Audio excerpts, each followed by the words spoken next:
الحمد لله وحده والصلاة والسلام على من لا نبي بعده أما بعد قال النبي صلى الله عليه وسلم خير ماء على وجه الأرض ماء زمزم رواه الطبراني و ابن حبان۔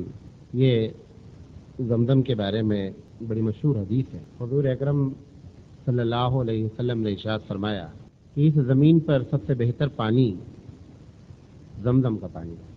تین اہم موضوعات اس میں ہیں۔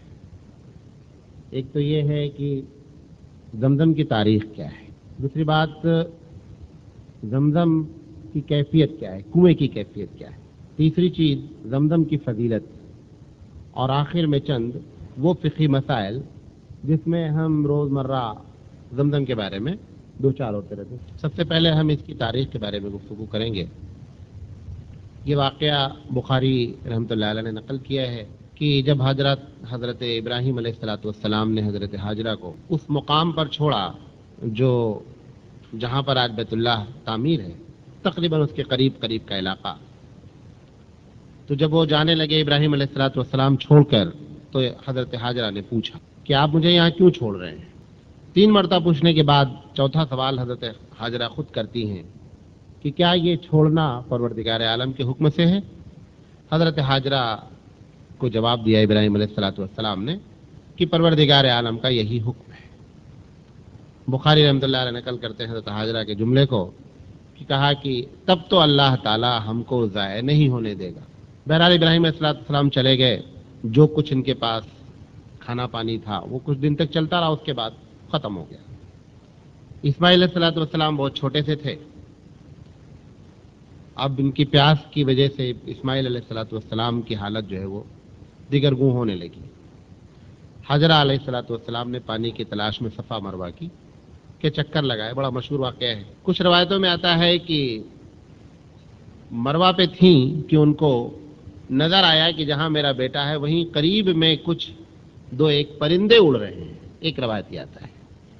دوسری روایت یہ آتی ہے کہ ایک پکارنے والا نے پکارا کہ حاجرہ کیا تلاش کر رہی ہے؟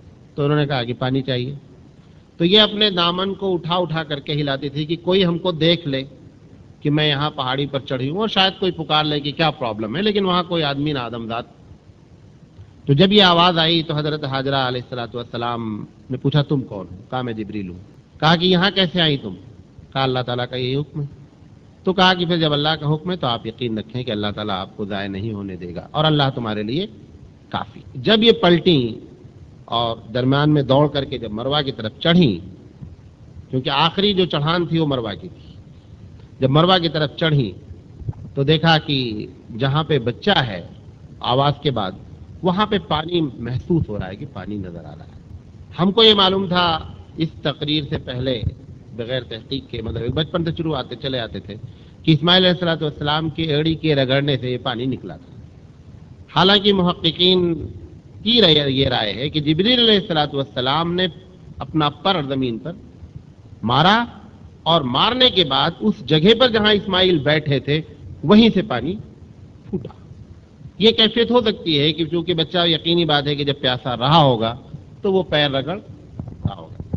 بہرحال پانی نکلا، حضرت حاجرہ دوڑی آئی۔ یقینی بات ہے کہ جیسے آدمی کو پیاس لگی ہو اور اچانک پانی نکل آئے تو اس وقت کی خوشی کا اندازہ کوئی نہیں کیا سکتا۔ انہوں نے نعرے تکبیر بلند کی اور اس کے بعد پانی کو بٹورنا شروع کیا۔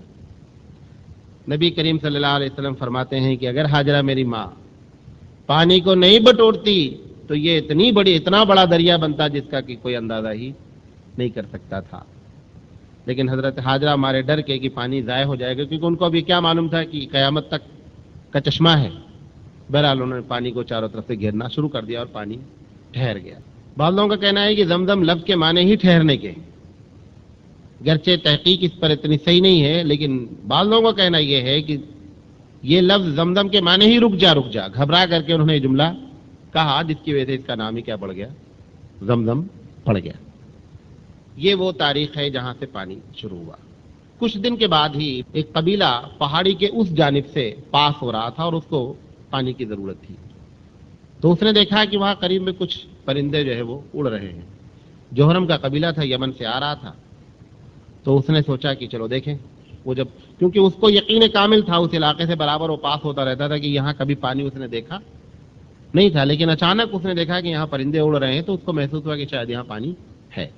بہرحال جب وہ آئے تو دیکھا کہ یہاں پانی کا تو ماشاءاللہ میٹھا پانی، تو انہوں نے حضرت ہاجرہ سے کہا کہ اگر آپ اجازت دیں تو ہم لوگ یہیں پر اپنا خیمہ گاڑ دیں۔ حضرت ہاجرہ نے کہا دیکھو خیمہ تو گاڑ دو، لیکن اس پانی کے ساتھ جو ہے وہ کسی قسم کی تجارت، کوئی اس پر تمہارا غلبہ نہیں ہوگا، پانی کا کنٹرول میرے ہاتھ میں رہے گا۔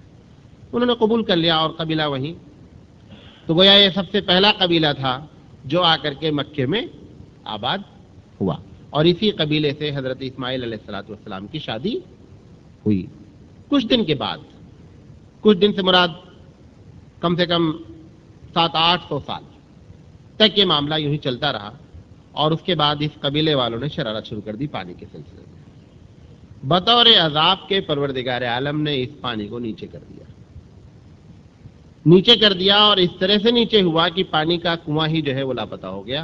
ایک سیلاب آیا، سیلاب آنے کے بعد جب اس نے بہایا اور ریت آئی اور پتھر آئے اور پانی اس طرح بہا کہ اب زمزم کے کنویں کا پتہ ہی نہیں۔ بعض لوگ کہتے ہیں کہ یہ 1000 سال نہیں اور زیادہ دن کے بعد ہے۔ بہرحال تقریباً نبی کریم صلی اللہ علیہ وسلم کی پیدائش سے کم 1000 سال تک اس کنویں کا اتا پتہ نہیں رہا۔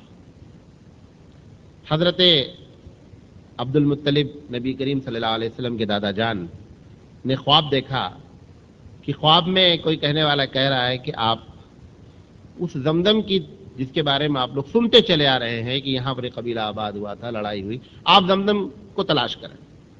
ایک دن انہوں نے خواب دیکھا، دوسرے دن انہوں نے خواب دیکھا، تیسرے دن خواب دیکھا۔